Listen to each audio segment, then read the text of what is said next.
ignoring sadness, anger, or fear.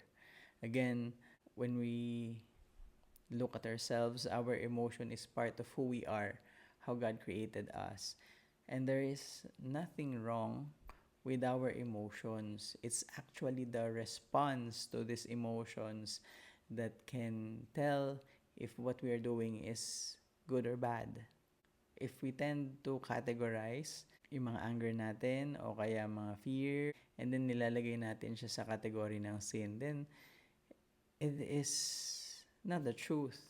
To feel is to be human. Minimize or deny what we feel is a distortion of what it means to be image bearers of God.